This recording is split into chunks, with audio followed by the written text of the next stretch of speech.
All right, guys. Switzerland have just beaten Spain by 2 goals to 1 in a game where Spain dominated the possession for the vast majority of it, but failed to really do much with it for most of the time they had it.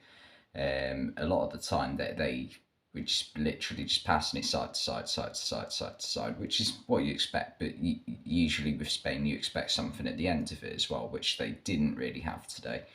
They had the midfield three of Sergio Busquets, Pedri, and Gavi. And Busquets, I mean, that's what he does really. He keeps the ball, passes it on, receives it, passes it on. Pedri, I thought was a bit disappointing today. Didn't really get on the ball enough when he got the ball and try and do something with it. He just was happy to, continue just playing it side to side. And Gavi, he was the best out of the Spain attacking players, I think. But again, at times he was too easy for the Switzerland players to wind up or unsettle, because he lost his head on quite a few occasions and bit back at a few of the Switzerland players, and I think he caused himself a booking at one point. But yeah, and also the front three for Spain didn't really do enough, to be honest. They all got subbed off at about the 65th minute, which says a lot, really. But for Switzerland, it was a really good performance. They went for the right style of play to go against Spain's possession-based style, and they obviously got the 3 points, which has kept them in their division at the moment as it stands going into the final game week.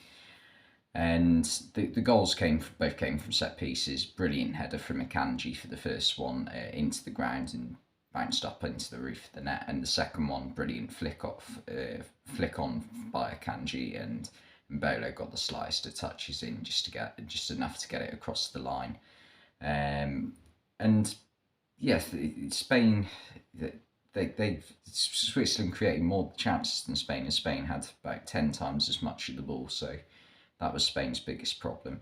The only time they created a real clear-cut chance was when they had the only moments of quality in the game, and that was in the second half. Marco Asensio spins his man and finds Jordi Alba, who was making some good runs throughout the game, but no one could find him for some reason or another. And Jordi Alba receives it and absolutely smashes it into the roof of the net. It was a brilliant finish, not a finish you expect to see from a left back, but Jordi Alba is that sort of player, really. He can score goals when he gets into these positions. He's shown that for Spain on multiple occasions before, not least in the Euro 2012 final a decade ago. But yes, I've seen a lot of people saying that Spain could be dark horses for the next World Cup, but for me, I just can't see it really. I don't think they have enough quality in attacking areas. They've got a good midfield, but it's a midfield where there's not really anyone who is at the peak of their powers. Really, you've got Sergio Busquets, who is still a very good player, but it isn't quite performing at the same standards he used to maybe 6 or 7 years ago. And Pedri and Gavi are obviously two players who are only going to get better, but still maybe don't quite have the experience required when it comes to playing in big international tournaments, is what I would suggest. And the front three, that there's not really a clear setup. And I mean, Spain, they never have really had a clear, attacking plan, even like when they were winning like all those trophies 10 years ago, that like it would change tournament to tournament. Fernando Torres would be starting in some of the games and then he wouldn't. David Villa would come in for some, and for some of the games they literally just played Cesc Fabregas at times as a false number 9. So they don't have a solid attacking structure in based on their front three. So we saw that tonight, obviously. which I feel as though they sort of need, because the quality in their midfield players isn't there anymore. They haven't got Xabi Alonso, Xavi, a peak Sergio Busquets. They haven't got David Silva, Cesc Fabregas, Santi Cazorla, all these great players.